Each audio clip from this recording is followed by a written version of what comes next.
Hello, everyone. Hope everyone's having a good afternoon.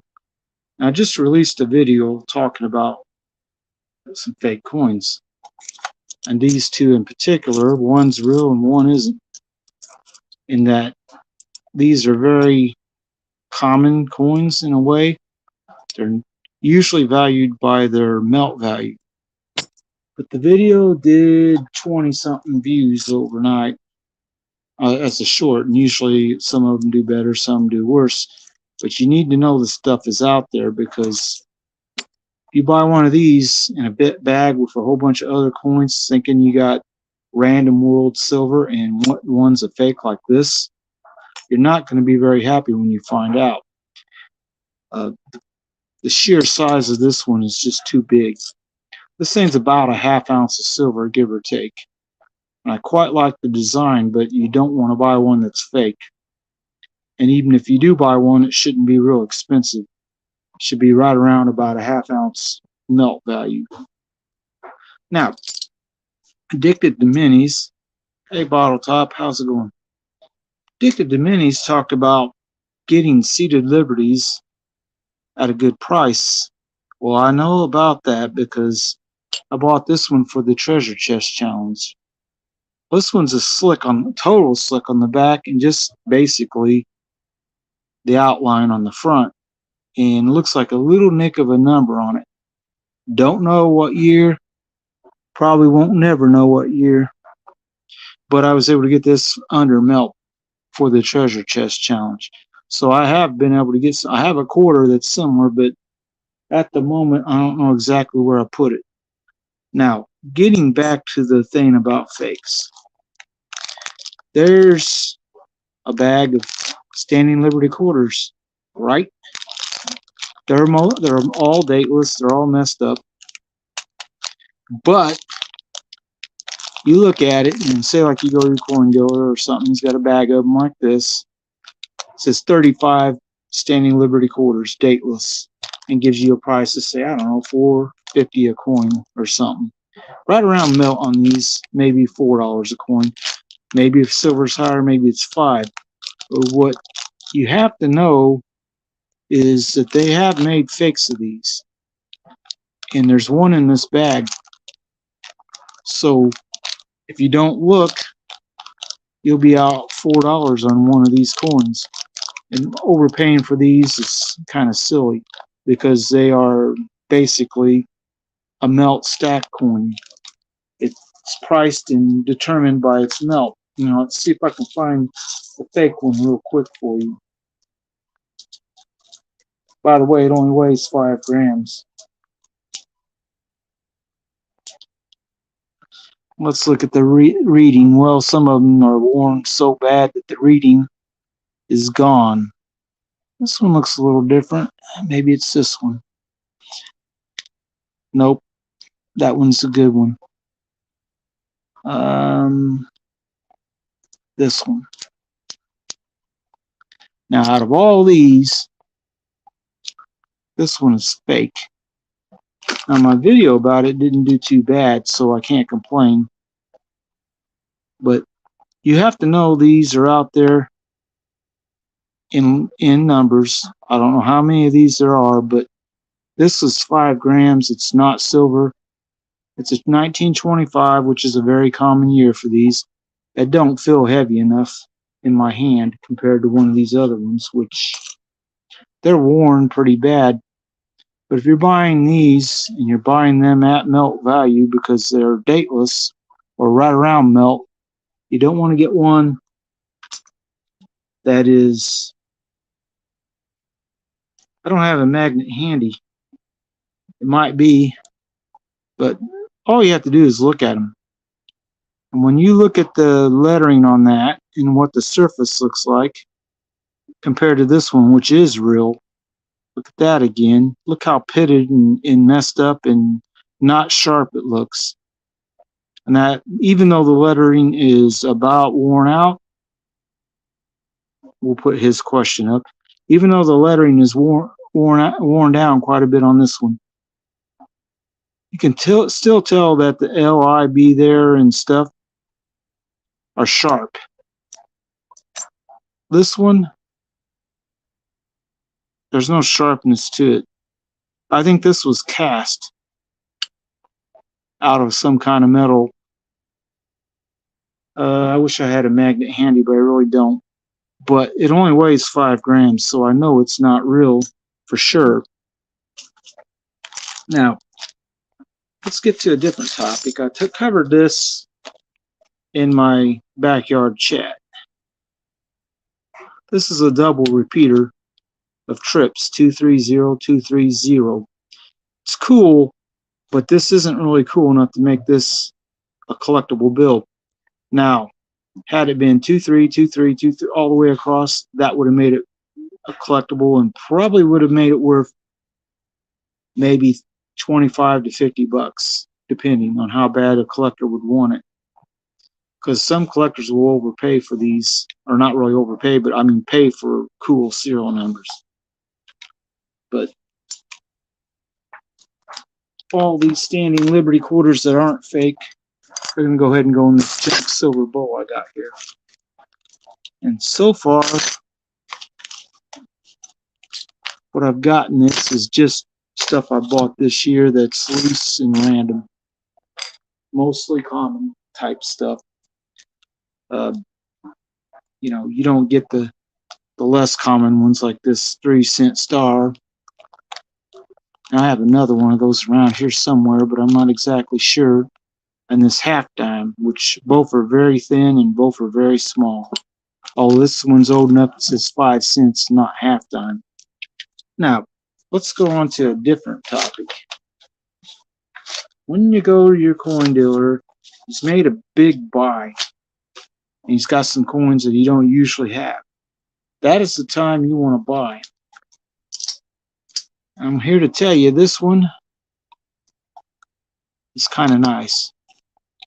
And my other coin dealer has an Orleans Mint one. I don't remember the date, but he wanted $55 for it. This is an 1856, and it's Orleans Mint. So, and it's a pre-Civil War coin. It's in pretty good shape. It is worn some, but you can make out parts of Liberty on the shield. Part of the L and part of the TY. It's not good enough to make it a fine coin. This would be in the very good 8 range, probably. Maybe very good 10, if it's lucky. It's probably not worth grading, but it is a nice looking coin. I went ahead and flattened the staples. Always flatten your staples. All right.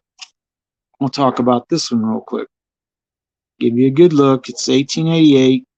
It says Liberty, which is full on it, although the Y and T are a little bit weak, but it is full Liberty. Again, staples. Now, usually when I find these dimes, if they have full Liberty on them, oftentimes coin dealers will write full Liberty. And they'll also write a higher price often on these than just 12 bucks. It's getting towards the end of silver or seated Liberty dimes, though. 1891 will be the last year. This appears to have some kind of something either stuck to the coin right by one of the 8s, or it's scratched or something. I can't really tell. It's a Philadelphia one. Nothing else about it is super special, but I do like these, and it's not terribly expensive at that price. Now, this is the one that caused me a little bit of jitters when I first saw it, because I didn't look at the coin super close, just close enough to notice it has a full Liberty on it. And what the coin dealer wrote by date is what caused me the jitters. You can see that he wrote 1881 and he wrote 12 bucks. Now, had this truly been an 1881, you're talking about a coin that was minted only at about 25,000 that year. This one is an 1884 where part of the 4 is a little bit dirty, and he might have looked at it real quick and just wrote 1881. But if it truly was an 1881 coin with full Liberty on it like this, with only 25,000 mintage, the Liberty's the Y and is a little bit weak on the tail part of the Y. But had this been an 1881 for 12 bucks, I would have been like, that's a steal, because this coin in good 4, if it was 1881, would have been $200 something. I don't remember exactly what, so I would have got a really good price. But the 1884, I don't think it's probably a common year. I didn't even bother to check it. Now this one though, I'll have you look at this mint luster on this, and then have a real quick look at one dime, a couple scratches, nothing too big. Now this is the key thing about it. 1908 Barber dime, and it's got full Liberty and only a few scratches on the front. Now, I'm kind of holding something over the price because I want you to guess how much I paid for this. I mean, these are real hard to find in this kind of condition. You can see the mint luster on it, spiraling around. It's strong on both sides. This is a really hard coin to find, any Barbers in this kind of shape. This ain't the first year or the last year, which sometimes first year and last year coins, people save them and they don't get circulated as much because they think, well, maybe someday it'll be worth something. But this one's a really nice Barber dime. And this is for Addicted to Minis to look at. I'm going to have him look at this one closely and probably put it in a short. $20 for this? I think you're way off. Way off. You wouldn't get this for that kind of price. It's very rare to get these. It's a lot more than $20.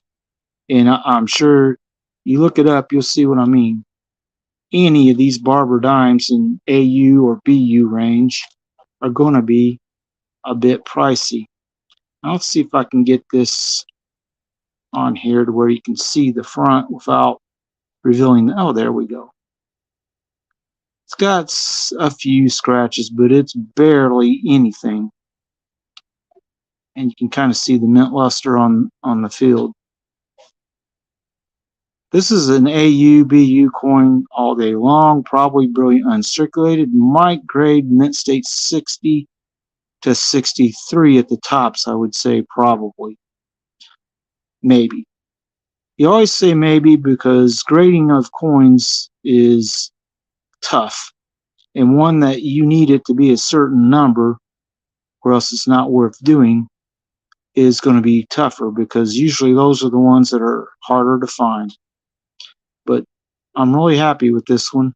I kind of wish I could have got it cheaper, but you just can't find this kind of Barber coin cheap. So anyway, that's some of the stuff I wanted to cover. Now we'll go back and talk about a couple of these coins. The fake ones, that is. Now, this is the bag I bought first.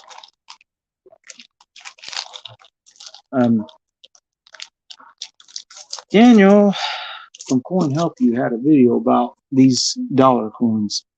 This one's a little bit cartoonishly bad, but he's saying there's a lot of fakes of them. But what it is a bust dollar coin. This one's a 1795 date, but this side is very cartoonish looking. It's obviously a fake. But if you don't know your coins at all, you might not realize it's a fake until you pay a couple $100 for it or something, because that's probably about how much that would be. Where's that other one? All right, this is the other style design of these. This one's really flat, like it's been worn a lot, and carries a 1799 date on it, and has the eagle and shield design here, which it's a neat looking coin, but this isn't real. they're out there. You have to know they're out there. Now, this little Ziploc bag just popped itself. It's now trashed. But I have more of these coins besides this bunch. Let's see. Another one that's a little bit of note is this. This is a replica of a gold coin. Too big, and because it's a $10 coin. Or, well, not really, but you know what I mean. What? Busy. Anyway, people, I gotta get going. So there you go. $50 fake. Anyway, have a good day. We'll see you next time.